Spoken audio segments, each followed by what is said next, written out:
Welcome back to Charged Alpha Podcasts. Today we are unpacking Digital Realty Trust, ticker DLR, which just dropped Q1 2026 earnings on April 23rd. And the print was genuinely impressive on both the top and bottom lines. It really was a clean double beat, Hudson.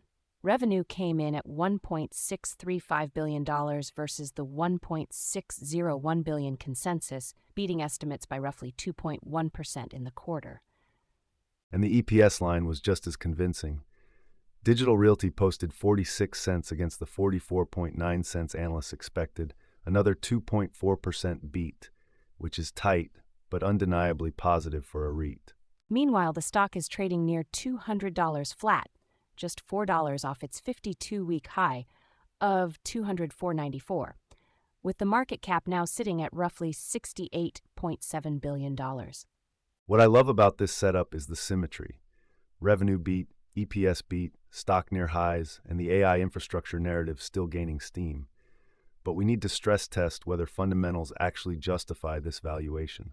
Exactly the right framing.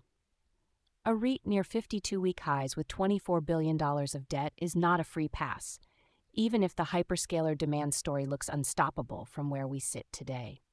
So today we walk through revenue trends, margins, cash flow, leverage, the dividend math, analyst targets, the segment mix, then stress test both bear and bull cases before we close out the episode. Let us start with the company itself.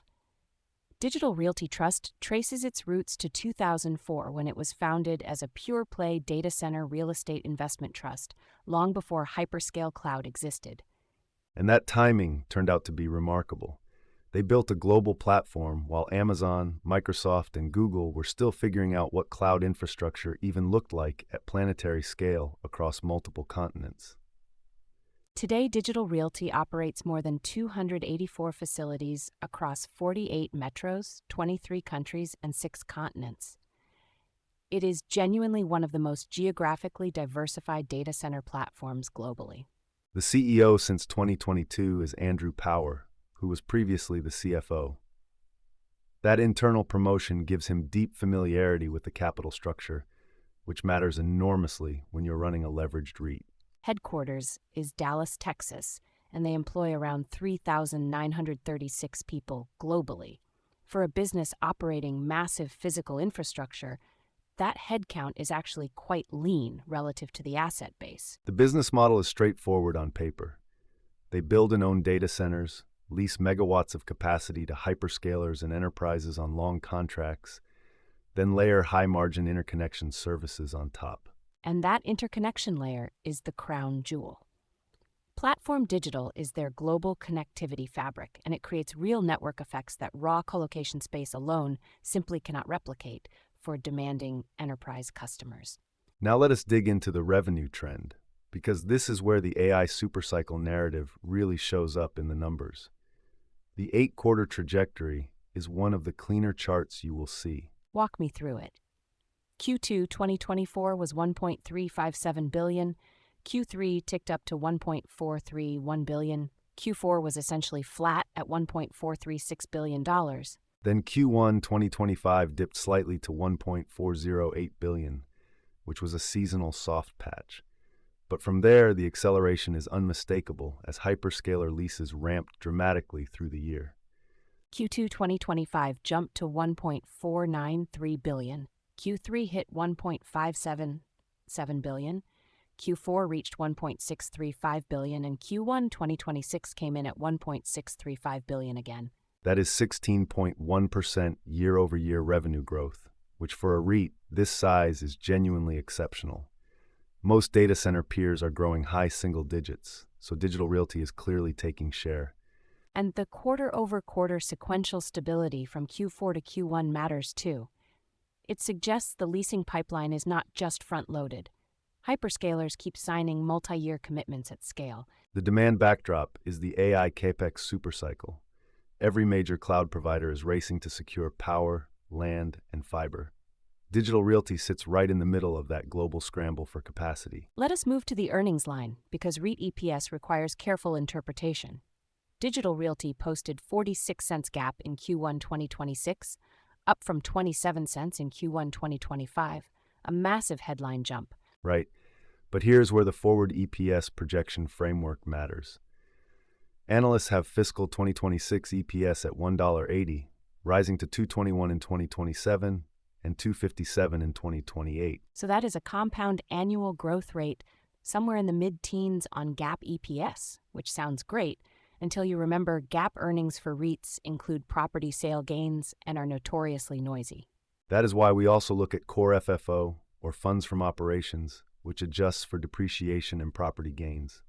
Core FFO is the real cash earnings metric serious REIT investors actually track quarterly. The GAAP 46-cent beat this quarter was driven by both strong leasing economics and a favorable year-over-year comparison, since Q1 2025 had some one-time items that depressed the reported number. And the forward EPS projection analysts, our modeling assumes AI demand stays robust, interest rates stay contained, and Digital Realty keeps executing on its development pipeline across all three major geographic segments. Trailing 12-month revenue is $6.34 billion, and the GAAP net margin screens at 23.3%, which looks fantastic until you realize property sale gains inflate that figure. Which brings us to margins more broadly. The EBITDA margin sits at 62.6%, and that is the number that really tells you how profitable the underlying data center operations actually are. 62% EBITDA margins are elite level for any infrastructure business. Compare that to a telecom tower REIT or industrial REIT, and you immediately see why data centers command premium multiples in the market. The operating margin, though, drops to 16.7%, and that spread between EBITDA and operating margin is almost entirely depreciation, because data centers are massively capital-intensive, long-lived assets. That is the key REIT nuance. GAAP operating income gets hit hard by depreciation, but the actual cash generated by the data center leases is much closer to that 62% EBITDA level. And for comparison, Equinix runs EBITDA margins closer to 45 to 50% because they have more retail colocation exposure, while Digital Realty leans more hyperscale with bigger anchor tenants. The counterargument bears make is that depreciation is real, because these facilities do require major refresh capex eventually.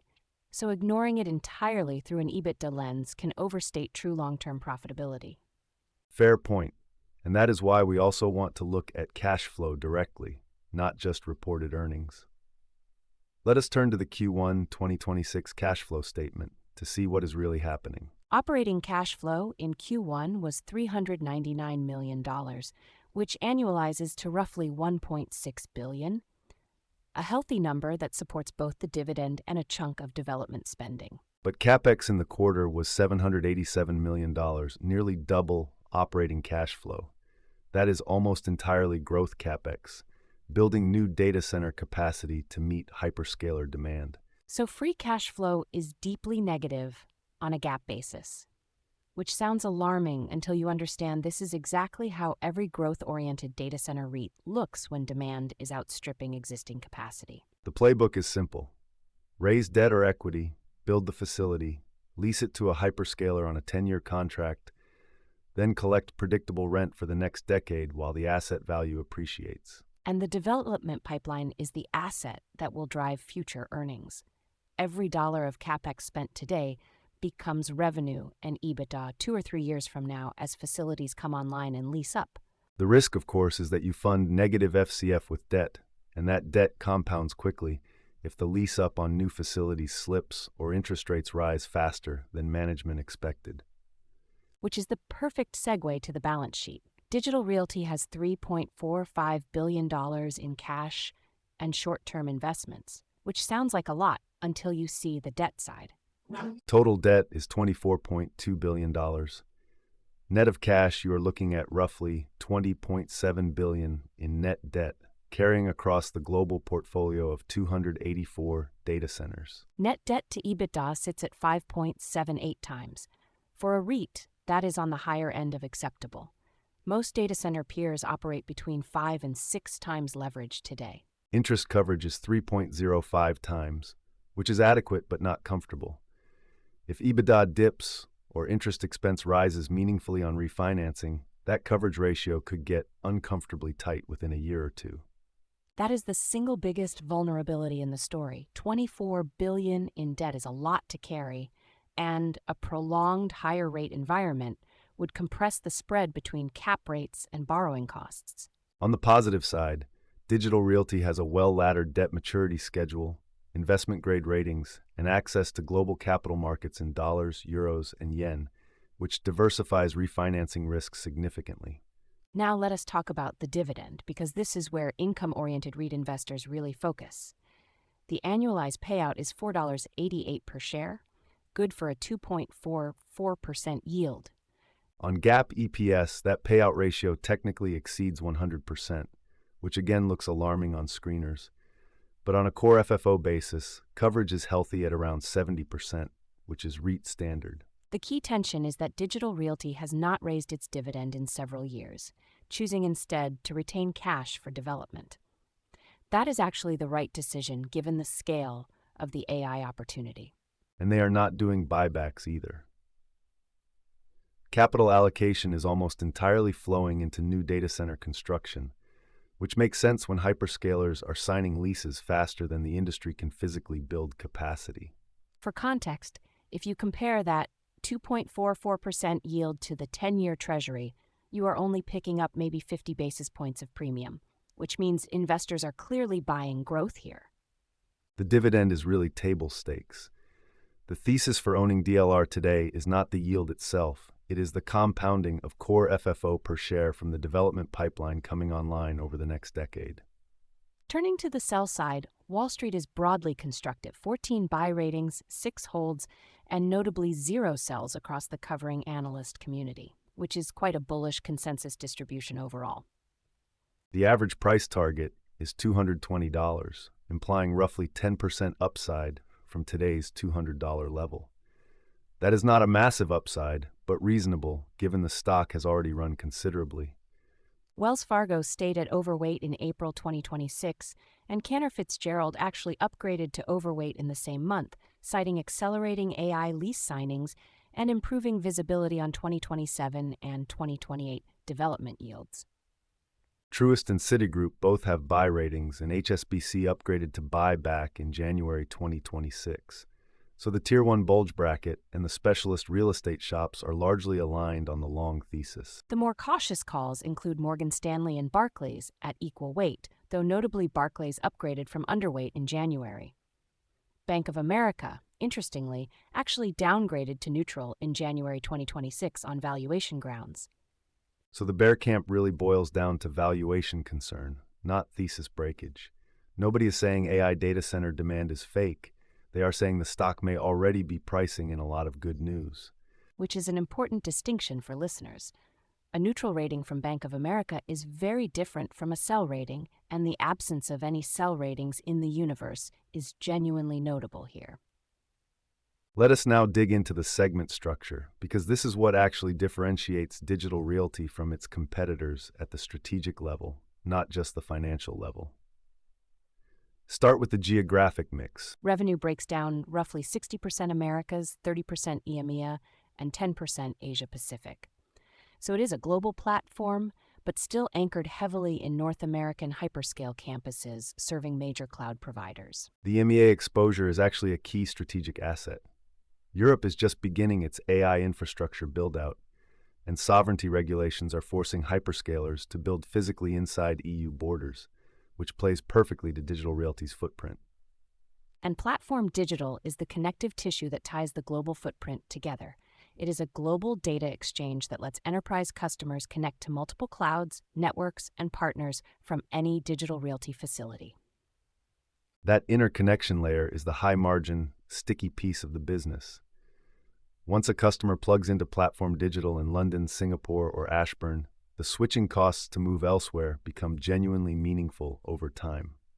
Customer mix is roughly split between large hyperscale deployments, which are high volume but lower margin per megawatt, and enterprise colocation, which is smaller footprint but significantly higher margin economics per square foot. The hyperscale anchor tenants are the growth engine.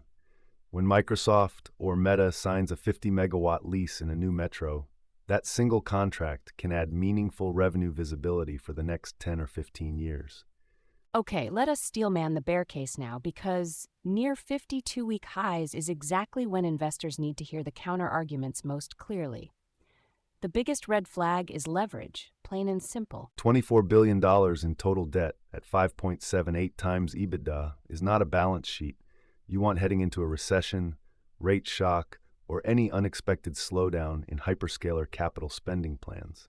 And the AI CapEx bubble risk is real.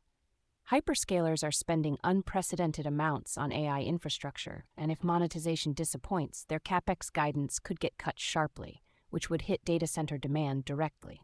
There is also the competitive intensity angle. Equinix is a formidable competitor with higher margins, and there are regional rivals aggressively building capacity in every metro where Digital Realty currently operates, particularly across Asia. Equinix trades at 27 times EV to EBITDA versus Digital Realty at 21.4 times. So the market is already saying Equinix has the better business model with higher quality cash flows. Part of that premium reflects Equinix's superior margin profile and deeper interconnection density in Tier 1 markets. Digital Realty has to work harder on execution to close that valuation gap over time. And finally, the stock itself is trading at roughly 98% of its 52-week high. A lot of good news is arguably already priced in before the next earnings catalyst arrives. If the AI narrative cools even slightly, or hyperscaler capex plateaus, DLR could easily give back 10 or 15% quickly. Near highs, the risk-reward skew is noticeably less attractive today. Now flip the script. The bull case is genuinely powerful, and it starts with the AI infrastructure supercycle, which Andrew Power himself called the strongest demand environment the industry has ever seen. Global data center demand is projected to grow at a double-digit compound annual rate for the remainder of this decade, and physical supply constraints like power and land mean incumbents have real pricing power. Digital Realty's global scale is a genuine moat. Being in 48 metros across 6 continents means they can serve a global hyperscaler with a single contract, which nobody else outside Equinix can credibly match. And platform digital compounds that advantage. Every new enterprise customer that plugs in makes the network more valuable for the next customer. It is a classic increasing returns dynamic that typical real estate lacks. The revenue acceleration we walked through earlier is the proof point. 16% year-over-year growth at this scale, with a $20 billion development pipeline behind it, means earnings visibility is strong. Andrew Power said it directly in the quote accompanying the release. The demand environment has never been stronger, and Digital Realty's global platform positions them as a primary beneficiary of this infrastructure supercycle. And analyst forward estimates support the story. Going from 180 in 2026 to 257 in 2028 on GAAP EPS implies roughly 19% annualized earnings growth over the next 2 years. So the setup is fascinating. A double-beat quarter, clear AI tailwinds, strong analyst support, but also real leverage, premium valuation, and a stock already trading near its 52-week ceiling heading into summer. Our take is that Digital Realty remains a core AI infrastructure holding, but new money entering here should size appropriately and welcome any pullback.